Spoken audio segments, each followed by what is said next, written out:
everyone. Thanks for joining me today on my Flosstube channel, Thread the Needle. My name is Avani and I am from Newfoundland, Canada.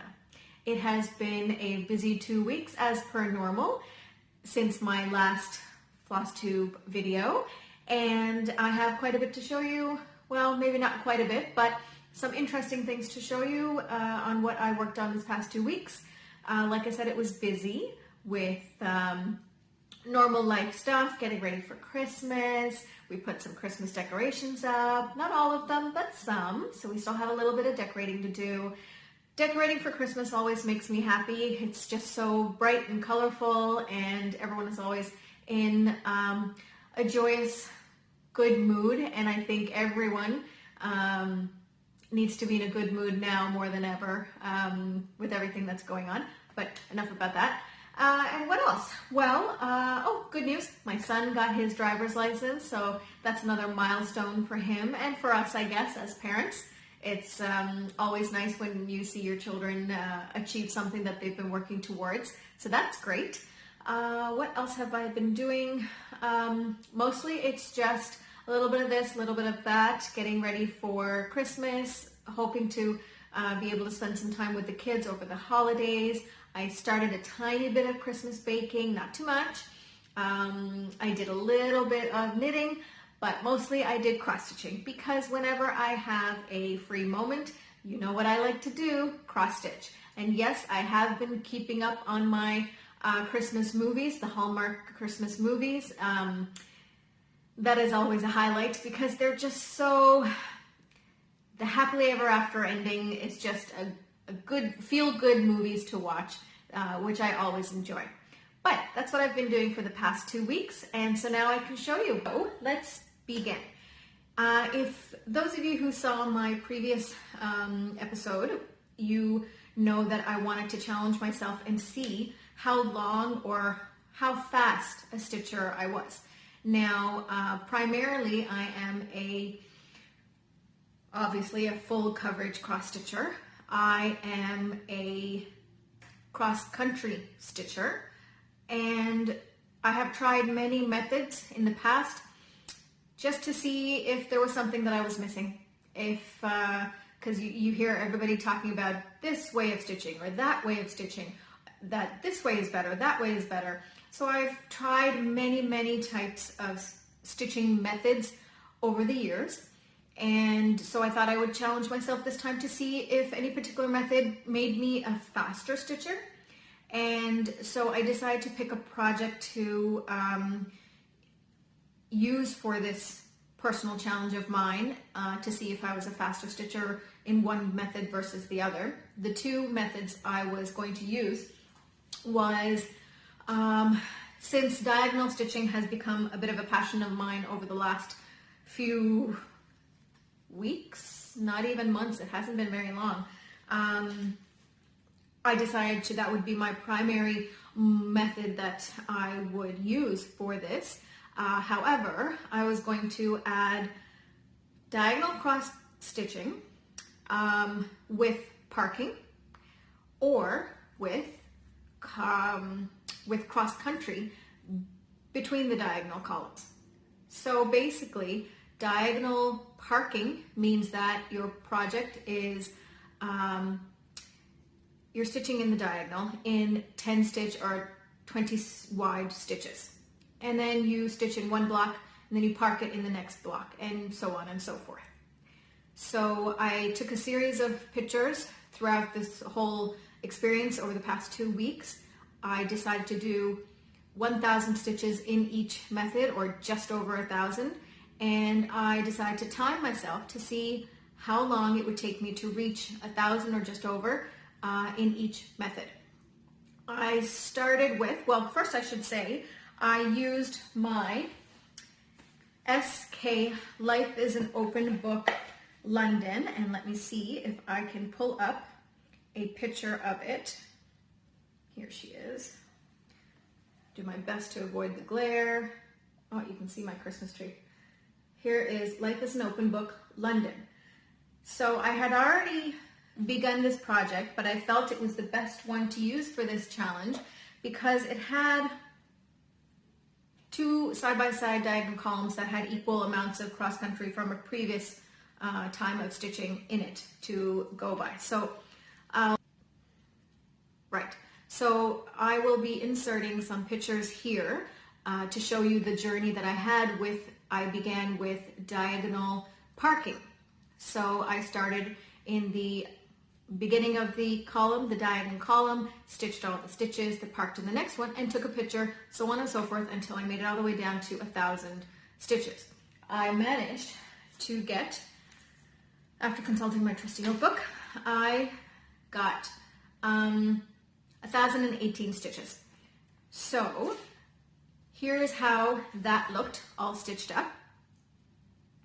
And then the next method that I decided to do in the diagonal stitching still, this time I wanted to do diagonal cross country. So normal cross country stitching is you pick one symbol and you stitch it all the way across the page wherever it shows up, all across the page. Some people are brave enough to do it all across the project, but my projects are huge, so I've never attempted that. So you use the same cross-country stitching method and you limit yourself to the diagonal that you are working on. So that's what I tried to do next. And so this time the pictures look a little bit different because of course they're more spread out. So I will insert here these series of pictures for the diagonal cross-country stitching. Now, when you look at, I'm not going to tell you what my times were yet.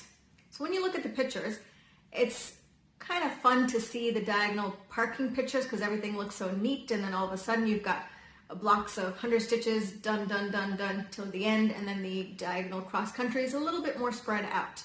But they still both did what they needed to do. I got all the stitching done. Now for the times. So for the diagonal parking, it took me to get those 1,018 stitches. It took me 9 hours and 6 minutes.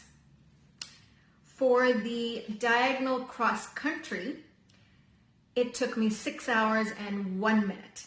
So clearly I am a faster stitcher when it comes to cross country. I think it's just that, you know, even though I enjoyed the way that it looked when I was parking, it was the stitches, the picture and the stitches were showing up a lot quicker because you stopped every 10 blocks and then, you know, it was all done before you moved on to the next. Like I've said on many occasions, the concept of threading and then rethreading and then maybe only stitching one stitch and then parking it again, it was too tedious for me. If I have one stitch to stitch, I much prefer just to keep moving on until I get at least a few stitches in. So cross country was definitely the method that I preferred. And as you can see with my timings, it looks like, yeah, maybe that was the way to go for me. So I think for the time being, for the next little while anyway, I will probably stick with the diagonal cross country stitching.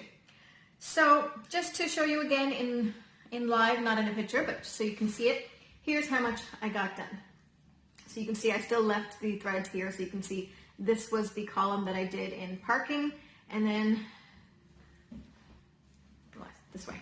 And then this was the column that I did for cross country. So the cross country stitches went all the way down here as well, because that way I was able to see more of it. So you can, even though this one was nice and neat and you got to see the picture fill out as it went down, this one wasn't that bad either. It did eventually get filled up as you go, and then you get to see a little bit more coming up here. So, I mean, yeah, I still do love the cross country. It's just so much more versatile for me, and where I like to sit down for quite a while, especially I find with my lap stand, if I'm only doing one and then I have to, if there's no more stitches for me to stitch with it and then I have to park it or then I have to end the thread, then I just want to use the thread that I have without, you know, any restrictions. And then with the lap stand, you have to continuously flipping it over, back and over.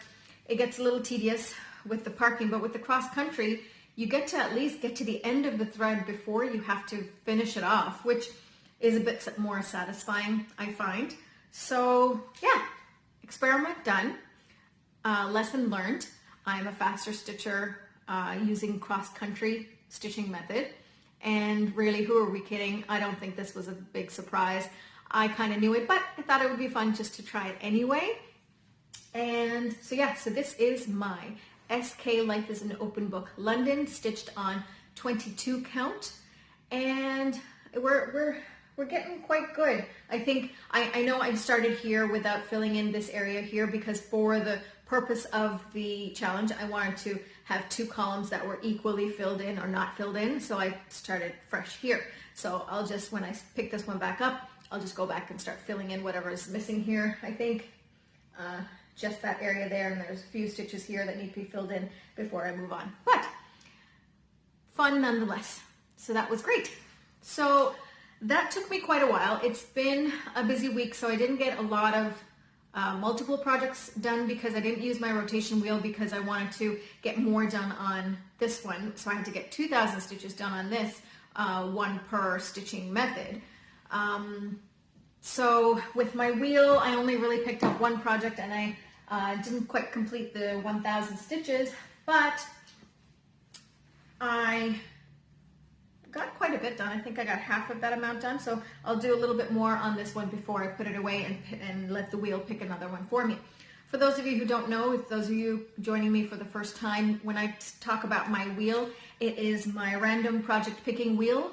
I have an app on my phone that I have entered in all my works in progresses, my multitude of work in progresses, all my UFOs, and I just spin the wheel and it tells me what to stitch on for that stitching period. So the next one that I picked up while I was done doing the 2 different diagonal cross stitching methods was World Travel Bookshelf. So first, let's show you what it's going to look like.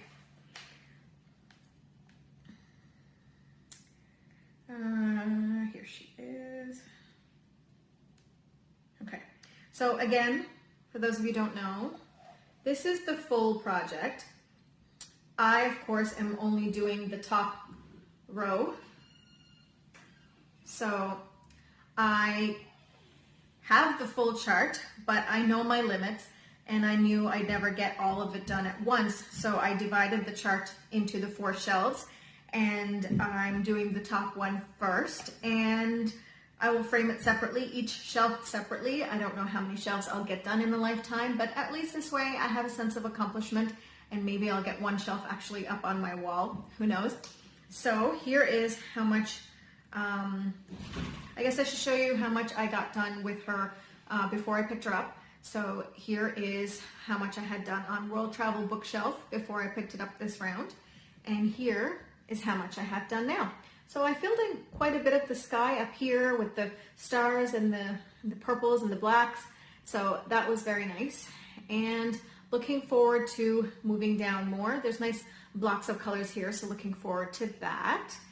And yeah, so not a lot of stitching done this last 2-week period, but hopefully I'll get more done. Thank you everyone for joining me today. It has been wonderful as always to share my experience over the last 2 weeks with my stitching and share everything with all of you out there who are watching. And thank you so much for watching. I still can't believe that anybody is interested in what I have to say, what I have to show. So it's, when I read your comments, it just brightens my day, and I'm just happy that you're able to enjoy what I have to share, and I can't wait to keep doing it for you. And hopefully next time I will have a little bit more progress to show you on my projects, and let's see where it takes me. So once again, this is Ivani from St. John's, Newfoundland, Canada, saying happy stitching. Bye now.